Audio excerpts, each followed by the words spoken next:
Commercial cylinder ಸಿಗದೆ ವಾರ ಆಗ್ತಾ ಬಂತು.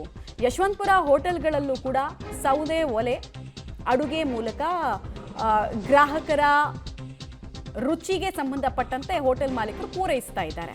ಯಾರನ್ನು ಕೇಳಿದ್ರು ಕೂಡ ಸಿಗ್ತಾ ಇಲ್ಲ, ಬ್ಲ್ಯಾಕ್ನಲ್ಲೂ ಸಿಗ್ತಾ ಇಲ್ಲ ಸಿಲಿಂಡರು. ಹೀಗಾದರೆ ನಾವು ಜೀವನ ಮಾಡೋದು ಹೇಗೆ ಅಂತ ತಮ್ಮ ಅಸಹಾಯಕತೆಯನ್ನು ತೋಡ್ಕೊಳ್ತಾ ಇದ್ದಾರೆ. ಸೌದೆ ಒಲೆಯಲ್ಲಿ ಆದಷ್ಟು ಅಡುಗೆಯನ್ನು ಮಾಡಿಕೊಡ್ತಾ ಇದ್ದೀವಿ ಅಂತ ಇಲ್ಲೂ ಕೂಡ ಹೋಟೆಲ್ ಮಾಲೀಕರು ಹೇಳ್ತಾ ಇದ್ದಾರೆ.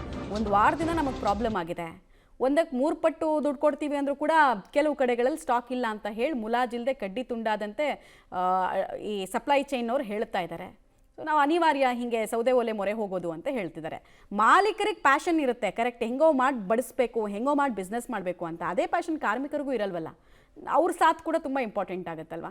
ಸೊ ಸವಾಲಿನ ಕೆಲಸ ಅಂತೂ ಆಗ್ತಾ ಇದೆ. ಹೋಟೆಲ್ನ ಕಿಚನ್ನ ದಾರುಣ ಪರಿಸ್ಥಿತಿಗಳನ್ನು ನೋಡ್ತಾ ಇದ್ದೀರಾ. ಮತ್ತು ಸೌದೆ ಒಲೆ ಎಕ್ಸ್ಟ್ರೀಮ್ ಹೀಟನ್ನು ಜನರೇಟ್ ಮಾಡುತ್ತೆ.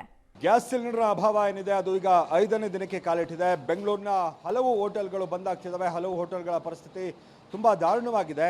ಈಗ ನಾನು ಯಶವಂತಪುರದಲ್ಲಿರುವಂಥ ಒಂದು ಖಾಸಗಿ ಹೋಟೆಲ್ನಲ್ಲಿದ್ದೇನೆ.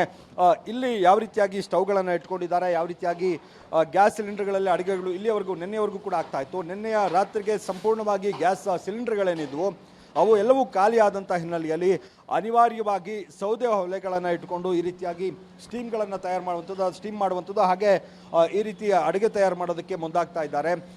ನಿನ್ನೆಯೇ ಸಂಪೂರ್ಣವಾಗಿ ಸೌದೆಯನ್ನು ಲಾಟ್ ಹಾಕ್ಕೊಂಡು ಈ ರೀತಿಯಾಗಿ ಸೌದೆ ಒಲೆಗಳನ್ನು ಇಟ್ಕೊಂಡಿರುವಂಥದ್ದು ಈಸಿಯಾಗಿ ಆಗ್ತಾ ಇತ್ತು. ಗ್ಯಾಸ್ ಸಿಲಿಂಡರ್ಗಳ ಮೂಲಕ, ಗ್ಯಾಸ್ ಸ್ಟವ್ಗಳ ಮೂಲಕ ಅಡುಗೆಗಳು. ಆದರೆ ಈಗ ಈ ರೀತಿಯಾಗಿ ಹೊಗೆ ಮತ್ತು ತುಂಬಾ ಪ್ರಯಾಸವಾಗಿ ಈ ರೀತಿಯ ಅಡುಗೆಯನ್ನು ಮಾಡುವಂಥ ಪರಿಸ್ಥಿತಿಯಲ್ಲಿ ಈಗ ಹೋಟೆಲ್ನ ಸಿಬ್ಬಂದಿಗಳಿಗೆ, ಮಾಲೀಕರಿಗೆ ಬರ್ತಾ ಇರುವಂಥದ್ದು ಈಗ ಗಮನಿಸ್ತಾ ಇದ್ದೀರಿ.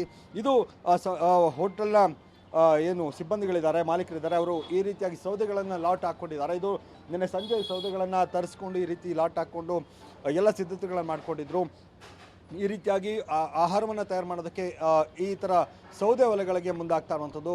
ಒಟ್ಟಾರೆ ಏನು ಆಹಾರವನ್ನು ಉಣಬಡಿಸಬೇಕು ಗ್ರಾಹಕರಿಗೆ, ಜೊತೆಗೆ ಈ ಸಿಬ್ಬಂದಿಗಳೇನು ಕೆಲಸ ಮಾಡ್ತಾರೆ ಅವರಿಗೆ ಸಮಸ್ಯೆ ಆಗದಂತೆ ಅವ್ರಿಗೂ ಕೂಡ ಕೆಲಸ ಇರಬೇಕು ಅನ್ನುವಂಥ ಕಾರಣಕ್ಕೆ ಹೋಟೆಲ್ನ ಈ ರೀತಿಯಾಗಿ ನಡೆಸುವಂಥ ಕೆಲಸ ಆಗ್ತಾ ಇದೆ. ಒಟ್ಟಾರೆ ಆ ಸಿಲಿಂಡರ್ ಪ್ರಭಾವ ಏನಿದೆ, ಅಂದರೆ ಅದರ ಎಫೆಕ್ಟ್ ಏನಿದೆ, ಅದು ದೊಡ್ಡ ಮಟ್ಟದಲ್ಲಿ ಜಾಸ್ತಿ ಆಗ್ತಾನೆ ಇದೆ ಬೆಂಗಳೂರಿನಲ್ಲಿ. ಕ್ಯಾಮ್ರಾ ಪರ್ಸನ್ ಮುನ್ರಾಜು ಜೊತೆಗೆ Adesh Anekal, public TV, Bengaluru. Cylinder ಅಭಾವದ ಕಾರಣಕ್ಕೋಸ್ಕರ ಸೃಷ್ಟಿಯಾಗಿರೋ ಸಮಸ್ಯೆಗಳು ಏನು ಅನ್ನೋದನ್ನು ಹೇಳ್ತಾ ಇದ್ವಿ. ಮಿಡಲ್ ಈಸ್ಟ್ನ ಯುದ್ಧ ಹೋಟೆಲ್ನವರ ಜೀವನಕ್ಕೆ ಕುತ್ತು ತರ್ತಾ ಇದೆ. ಇದು ಆಲ್ಮೋಸ್ಟ್ 1 ವಾರ ಆಗಿದೆ. ಜಗತ್ತಿನ ಕುತ್ತಿಗೆಯನ್ನು ಹಿಸುಕ್ತಾ ಇದೆ ಈ ತೈಲ ಏಕಸ್ವಾಮ್ಯ ಅನ್ನೋದು. ಅದರ ಮುಂದುವರೆದ ಭಾಗ ಹೋಟೆಲ್ಗಳಲ್ಲಿ ನಾವು ಸ್ಥಿತಿಗತಿಗಳನ್ನು ನೋಡ್ತಾ ಇದ್ದೀವಿ. ಜಸ್ಟ್ ಗ್ಯಾಸ್ ಸಿಲಿಂಡರ್ಗಳು ಮಾತ್ರ ಅಲ್ಲ, ಕುಕ್ಕಿಂಗ್ ಆಯಿಲ್ದು ಕೂಡ ಇದೇ ಕತೆ ಆಗಿದೆ. Shortage plus expensive.